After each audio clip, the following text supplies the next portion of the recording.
When you hear the term speedrun, what game comes to mind? Depending on who you ask, you will get a lot of different answers to this question. But the most important answer hands down is Super Mario 64. Since pretty much the launch of Twitch as a platform, two games dominated the speedrunning scene. Siglemic with his legendary Super Mario 64 speedruns, and Narcissa with their legendary Ocarina of Time speedruns. But what makes some speedruns stand out above the rest? How is it that Super Mario 64 continues to be one of the most popular speedrun games out there, and only some of the sequels have been able to capture a similar audience? Let's look at some speedruns to see why. First, someone that is slightly newer to the speedrun, and is averaging about a 1 hour time in the 70-star category in Super Mario 64. At this point, they're still way off top times, but already when watching one of these speedruns, a casual viewer will still be incredibly impressed by what they're witnessing. The sort of jumps that they're going for, and how they favor dives and short hops instead of just walking around, already makes for a great watching experience. And because they already have the map layouts memorized, they fearlessly jump over the edge of the map, knowing that one mishap could result in their death. This makes for an incredibly intense speedrun and keeps viewers at the edge of their seats. And yet, when watching a top-level speedrunner of the game, the average viewer can still notice the gameplay difference in between these two runners.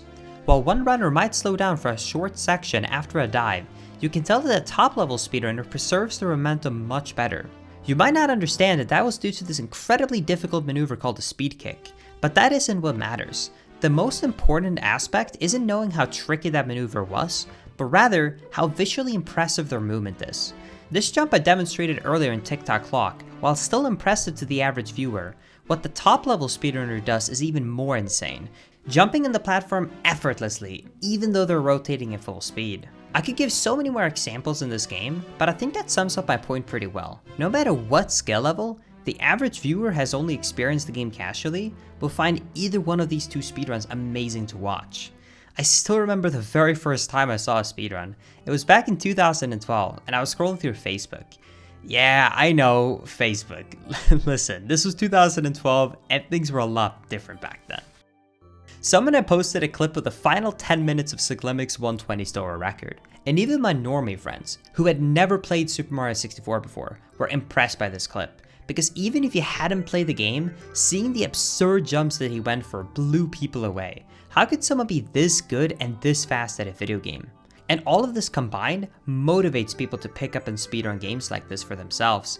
If a game requires hundreds of hours of practice before you can start having fun, then it will deter the majority of people away from ever speedrunning the game in the first place.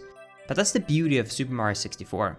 It can be fun to speedrun and watch at all skill levels. And I think that simple fact plays a huge role in why only some of the later Mario games have been able to capture a similar audience to Super Mario 64. Take a look at Super Mario Galaxy, for example.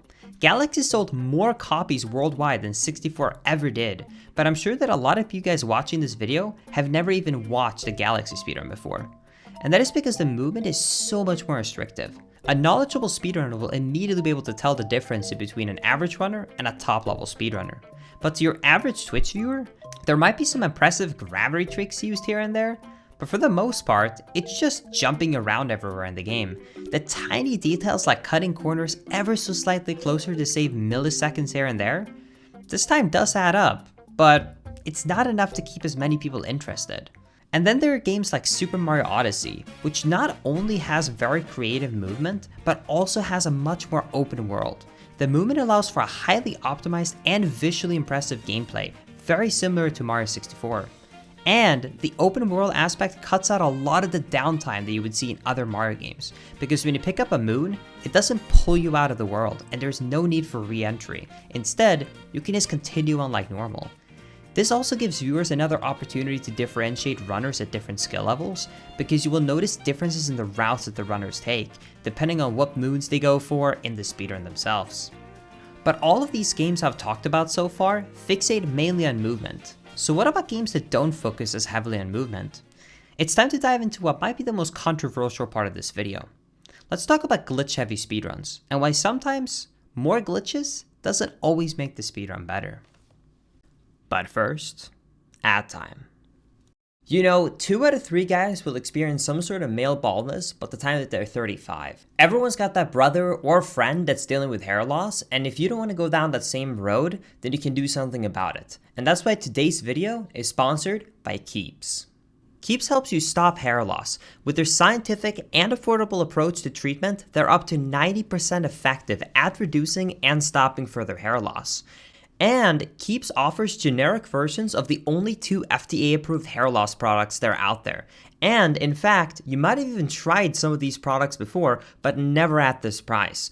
And you don't have to go to the doctor's office to receive a great price. You get these products sent to you directly to your home. So if you're ready to take action to prevent hair loss, then go to keeps.com/Linkus or click the link in the description for 50% off. That is keeps.com/Linkus. Thank you so much, Keeps, for sponsoring today's video. Zelda speedruns are notorious for their use of glitches, and there isn't a more famous example than Ocarina of Time. Ocarina of Time has been in the forefront of speedrunning for almost a decade at this point, and a huge part of what made Ocarina of Time so popular in the first place is its use of glitches. I think what made people so fascinated in these speedruns is seeing their childhood game absolutely destroyed. The very first time you saw someone beat the Deku Tree and then roam up to the very end of the game was mind-blowing. How could something like this even be possible? Just seeing someone go from the first era of the game all the way to the very end of the game was astonishing. Unfortunately, despite being very visually impressive at first, these kind of runs get fairly stale pretty quickly. You barely get to see anything of the game you loved. And that's why 90% was never the most popular category for Ocarina of Time speedrunning. So people were drawn to the 100% speedrun. You still tried to beat the game as fast as possible, but now you had to collect everything in the game. And this gave a great mix of gameplay and glitches, a balance in between speed and time. For example, if the player had to go across all of Hyrule Field to enter Gerudo Valley, they don't simply run there. They would roll into a bomb and perform a precise trick to preserve their high knockback speed of a bomb, allowing them to effortlessly glide there. And another great example is when a player goes to a dungeon. Instead of playing the Song of Time to remove a block, why not just clip inside of the block and skip the song entirely? There are so many tricks I could mention. Cutscene skips, bottle dupes, weird shots, void warps, the list goes on and on. There are plenty of tricks in this run that the average viewer might not understand completely. However, most viewers could still follow along the progression of the speedrun. Even if the viewer didn't know how something was happening, they at least knew what was happening. And for those that wanted to dive deeper into the speedrun, learning the mechanics of the tricks used throughout the run made watching runs even more rewarding. Having that deeper knowledge and understanding added another level of depth and enjoyment for the viewer. This is blatantly obvious when you look at the most successful speedruns performed at GameStop Quick events. Zelda speedruns at GDQs have always been a fan favorite. They provide a rare opportunity for viewers because not only do you get to see the entirety of a speedrun, but you also get live commentary and insights of the tricks from a handful of seasoned runners, which means you get that understanding and the speedrun at the same time. But I think this is where the Zelda community has become very divided. For the longest time, this is how Zelda speedrunning has been. But recently, Ocarina of Time and Majora's Mask ended up opening up the Pandora's box of glitches, and everything changed.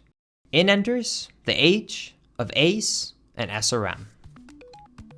These 2 tricks alone brought upon significant change in how we view Zelda speedruns.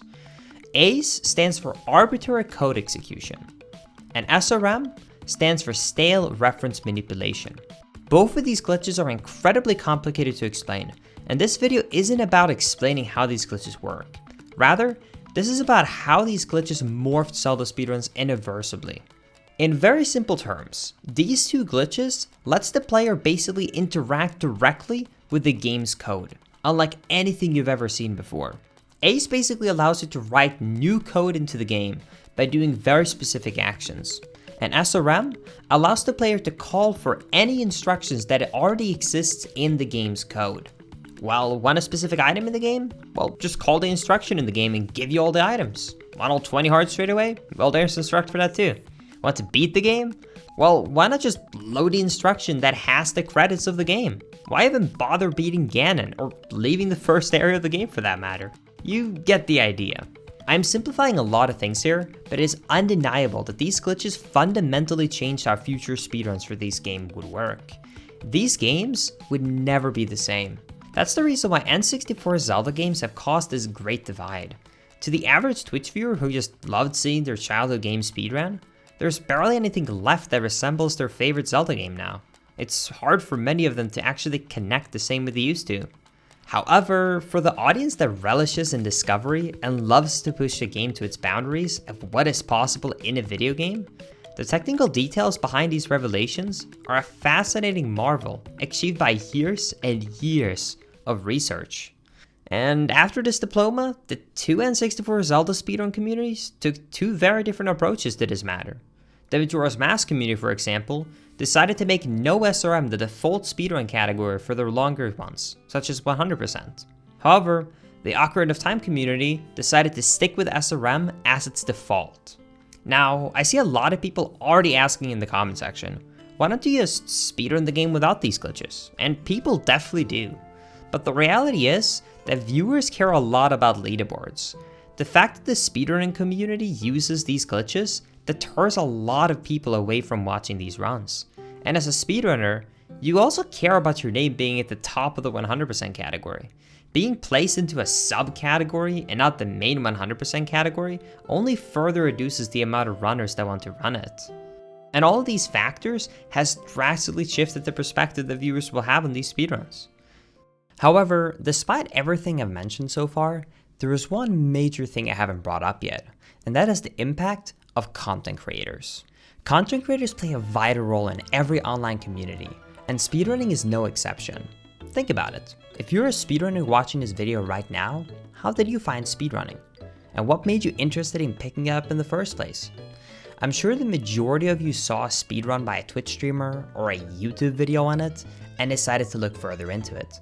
Content creators are essential in terms of keeping a community alive, because it continues to bring new runners and glitch hunters into the hobby that we love, which in return allows for more discoveries and more competition, keeping it even more interesting for both viewers and for long-term speedrunners of that game. Ocarina of Time is a great example of this. If no bigger content creators were streaming this game, there probably wouldn't have been so many glitch discoveries made over the years. It's the community that keeps that game alive, and most of those community members wouldn't have gotten into the hobby to begin with if it wasn't for these streamers or videos online talking about these games. And this doesn't just apply to Nintendo games, but all speedruns. While researching this video, I reached out to Dark Viper, who is mostly known for his GTA 5 speedruns. He linked to this amazing graph that he made, showing how despite GTA 5 being the third best-selling game of all time, only 2 years after the launch of the game, the speedrun community was almost non-existent. It was very stagnant. There were only a few active runners, but once he and Friendly Baron, just to name a few creators, started making videos about GTA 5 speedrunning, the leaderboard and the active runners exploded, and more time saves and discoveries kept being found thanks to this huge influx of speedrunners jumping into the scene. Especially thanks to the Speedrunner vs. Casual series that was released back in 2019. And he also noted that the only reason why he decided to even try out GTA 5 speedrunning to begin with was when a well-known Boshi speedrunner known as Witwix decided to do a few runs of the category because he liked GTA and he was into speedrunning. And there are many more elements that goes into this. There are countless examples of content creators pushing a speedrunning community, and the most recent example would be Minecraft. Love it or hate him, Dream with his legendary speedrunning videos on Minecraft absolutely pushed that scene into the mainstream eye. And two big content creators on the Twitch platform, XQZ and Forsen, who decided to do this massive race and who could get the first sub 30 in Minecraft, made millions of people discover the world of Minecraft speedrunning.